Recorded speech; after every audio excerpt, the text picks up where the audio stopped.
Shalom. All praise to the Most High Yahweh by Hashem Yahweh Shai, by Hashem Rakakwadash. Double honors to the apostles, the elders, the great millstone who rule well. Peace and salutation to your brothers and hopefully elect out there pushing his word, truth and sincerity. And for you sisters that watch, Shalom to you. All right. This video is going to be, this truth is a lonely road. And that's the mind frame that you have to get yourself into, because everybody's not going to be with you. Everybody's not going to like you. Everybody's not going to love you. Matter of fact, you're going to have many people that hate you. All right? Simply because you believe in the truth. Or simply because you believe as the scripture have said it. All right? You believe on the Most High as the scripture have said it. So thus they will hate you. You know, they'll deliver you up. They'll speak all kind of manner of evil against you, say you're in a cult, you know, all these different things. And you have to be prepared for this walk, you know. To be honest with you, the only ones that will have your back are the brethren, you know, the brotherhood, you know, the ones who is down there with you in this truth, who you are on one accord with and can speak one mind with. And like I say, you just got to get in that mind frame that this is a lonely road. All right. And some brothers might have a larger brotherhood, you know, that they can fellowship with. Some brothers might have a very small circle, you know, such as 2, 3 people, maybe even one other person. And some brothers may not have anyone at all. But once again, though, we out here, you know. All right. So fellowship with these brothers, especially on these videos. Eat the whole road. Take these videos in, watch them, you know, take your notes, do everything, whatever you need to do. All right. And just make this journey and stay in prayer, stay in fasting, stay communicating with your power, stay communicating with Yahweh B'Hashem Yahweh Shai, because you can easily fall off this path. It's the path that's less taken. All right.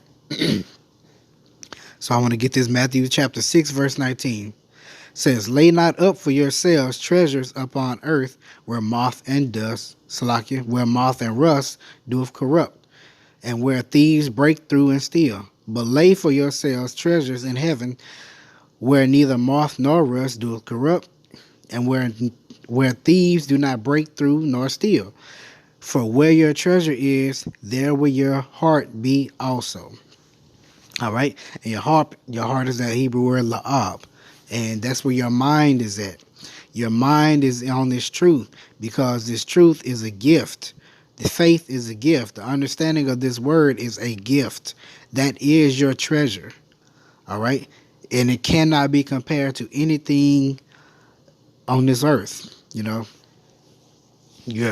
even your friends or family look at you like you're crazy, saying you're always in the scripture, you're always on the streets teaching and prophesying, you're always out, you know, out there in them dresses. Like, come on, man. You know, you're always reading.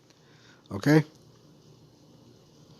That's because your heart, your la'ab, your mind is focused on Yahweh B'Hashem Yahweh Shai. And that's where it needs to stay, because that's where your treasure will lie. All right. Verse 22. "The light of the body is the eye. If therefore thine eye be single, the whole body is full of light, shall be full of light." And we have to keep our eye single, meaning keep our main focus on this word, on this truth, on the Most High Yahweh B'Hashem Yahweh Shai. All right. "But if thine eye be evil, thy whole body shall be full of darkness. If therefore the light that is in thee be darkness, how great is that darkness? No man can serve 2 masters. For either he will hate the one and love the other, or else he will hold to the one and despise the other. You cannot serve the Most High and Mammon." You know, all the pleasures and the riches of this world, honestly, you really can't serve the Most High and still seek after those pleasures and riches. Now, if he brings those things unto you, that's the lot in which the Most High gave you. You know, if he gave you that lot and you're able to handle that and still going out and preach this word and this truth, hey, more power to you. That's the lot. That was how your story was written. But for others, it's not. All right? Because those riches bring about pride and bring about a little deceit, because you'll begin to focus more on those riches. You'll begin to take your focus off the ministry and begin to focus on how you can maintain those riches. Okay? That's the reason why you must keep your eyes single in this truth. Therefore I say unto you, take no thought for your life, which ye shall eat or what ye shall drink, nor yet for your body and what ye shall put on. Is not the life more than the meat, and the body than raiment? Behold the fowls of the air, for they sow not, neither do they reap, nor gather into barns, yet your heavenly Father feedeth them. Are ye not much better than they? Which of you by taking thought can add 1 cubit unto your stature? And why take ye thought for raiment? Consider the lilies of the field, how they grow, they toil not, neither do they spin. And yet I say unto you that even Solomon in all his glory was not arrayed like one of these. All right? Don't worry about where your next meal coming from, because if you got faith in Yahweh Shem Abishai, don't worry about it. He's going to take care of you. You have to know and you have to believe that he will take care of you. All right? Don't worry about where your clothes coming from, how you going to get here, how you going to do this. We don't know. All we know is the Most High Power, Yahweh Ba'ashem Yahushua, has us. You know, he's going to protect us, because he wouldn't be a power of his word if he didn't. All right? But see, the people of the world, they will look at you and think, man, he don't even care about his appearance. You know, he don't care about nothing. You know, all he does is care about that Bible. Why?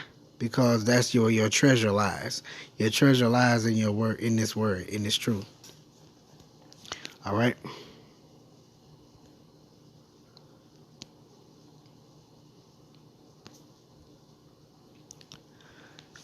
This is Matthew chapter 19, starting at verse 27. Then answered Peter and said unto him, Behold, we have forsaken all and followed thee. What shall we have therefore? And Yahushua said unto them, Verily I say unto you, that ye which have followed me in the regeneration, when the Son of Man shall sit in the throne of his glory, ye shall also sit upon 12 thrones, judging the 12 tribes of Israel. That's their reward. All right. And every one that hath forsaken houses, brethren, your house where you live, your brothers, your sisters, your father, your mother, your wife, your children, or lands, that's all your family, for my name's sake, shall receive 100-fold and shall inherit everlasting life. We're looking to receive 100-fold and inherit everlasting life in the kingdom of heaven. All right. So, you got to be in that mind frame that this is a lonely road. Not too many people are going to accept you if you find many. You know, you're not going to find hardly anybody that's going to accept you for who you are. All right. Otherwise, we always have to be who we don't really want to be. We gotta play Clark Kent. You know, we can't. You know, we have understanding of what's going on, but the people don't. People in this world don't. We have to conceal our knowledge. You know, because otherwise you'll be deemed as crazy. You know. But when you get out on those highways and byways preaching and teaching, that's where you reveal that knowledge and teach the people. Tell them to turn back from their ways. All right? This is a lonely road. Not many people will understand.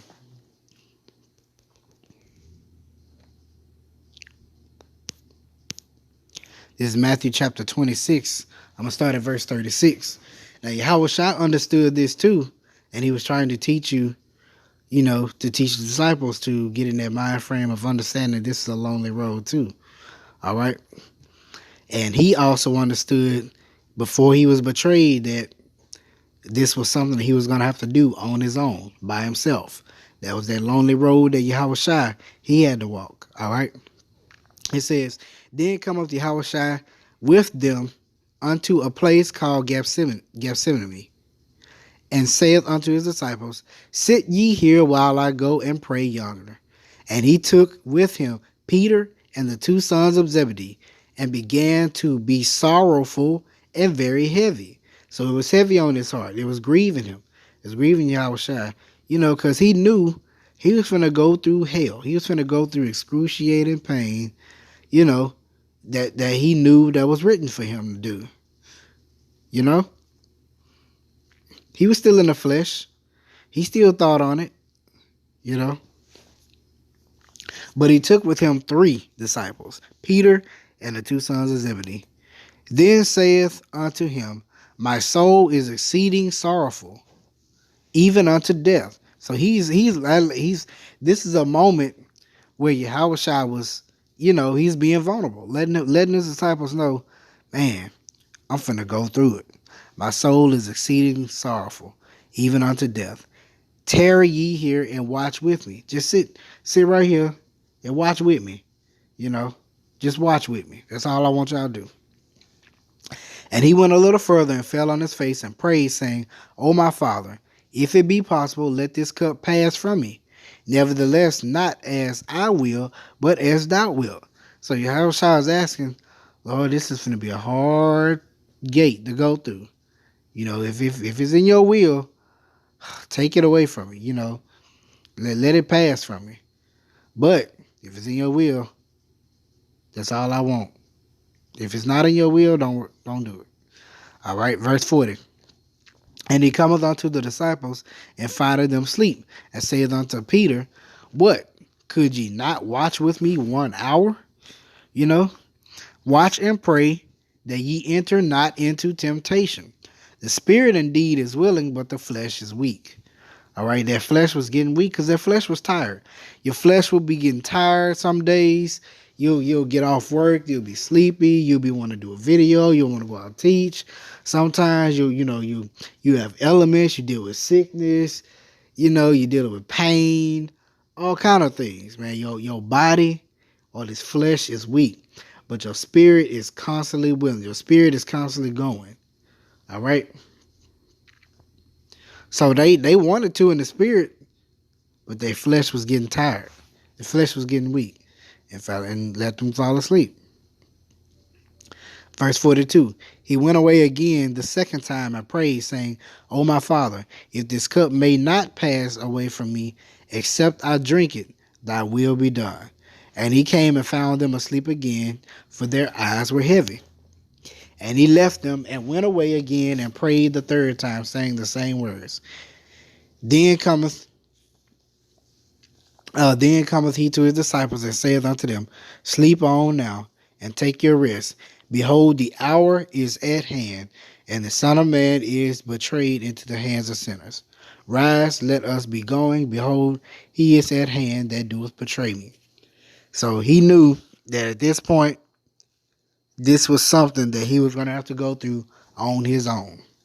All right. This is, I'm going to give you an example of it. Matthew chapter 7, starting at verse 13.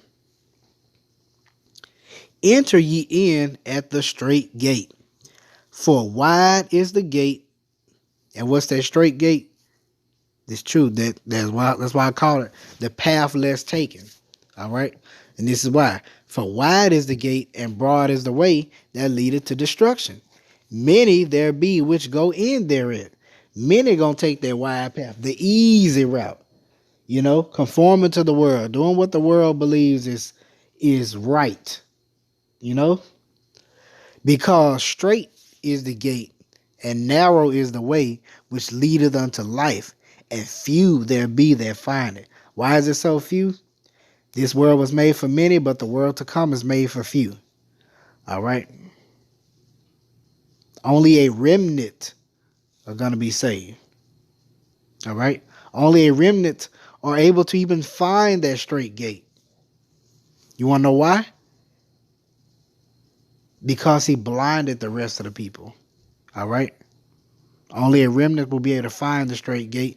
And not only that, and of that remnant, only a few will be able to walk through it. Because you also have the remnant of people that will find this truth, pick it up, run with it for a little while, for a little season. Then they get tired and weary, and then they fall out. Or the things that are the cares of the world choke it out of them and bug them out. All right. But only a small number of people, a small number, will be able to actually make it through the gate, walk through it, walk through that straight and narrow path. All right. I want to get 2nd Ezra chapter 7 as an example of that. Verse 1. And when I had made an end of speaking these words, there was sent unto me the angel which had been sent unto me the nights before. And he said unto me, Up, Ezra, and hear the words that I am come to tell thee. And I said, Speak on, my power.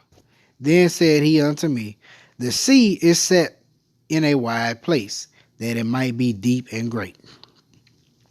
But put the case, the entrance were narrow and like a river. Who then could go into the sea to look upon it and to rule it?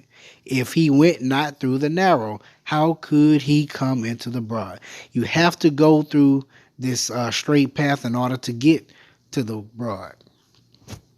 All right. There is also another thing. A city is builded and set upon a broad field, and is full of all good things. That's the kingdom of heaven. All right. The entrance thereof is narrow, and is set in a dangerous place to fall, like as if there were a fire on the right hand, and on the left a deep water. All right. So if you fall off, you're done. You're over with. You're through if you're done. All right. Verse 8. And one only path between them both, even between the fire and the water, so small that there could but one man go there at once. All right. This is a lonely road. One man can go at once. Yeah, you got your brotherhood and different things like that you can call on, or message and different things like that and let them know a problem you might be facing or different things like that. But sometimes the Most High will separate you from them, and it will get you to focus on Him, trusting Him totally. And you'll have to use your wisdom and make a decision on whatever it is you're going through. That's that one path, that only one can go at a time. One man can go at once. All right. If this city now were given unto a man for an inheritance, if he never shall pass the danger set before it, how shall he receive this inheritance? We have to go through that straight, narrow path, or that straight gate. It's full of danger, but that's that fire of adversity. That's actually just showing the Most High that we are, He's putting us through that fire of adversity to see if we're even worthy enough for the gift of the kingdom of heaven, because that is a gift. This city that's full of good things set in abroad, that's a gift. All right. And so I just want to bring that out real quick, that this truth is a lonely road. All right. Even Yahushua went through it. But just prepare your minds, man. Just remember, wisdom and knowledge shall be the stability of thy time and strength of salvation. When you're feeling weary, get in His word. Turn to Him. Call on Him. Call on Yahweh. His name is a strong tower, and the righteous runneth unto it and are safe. All right? This is a lonely road. But remember, Israel, let's walk this lonely road together. All right? You got your lonely path. I have my lonely path. But we hoping to meet each other up in the kingdom of heaven or in them chariots. All right? So, hope you edified. Shalom.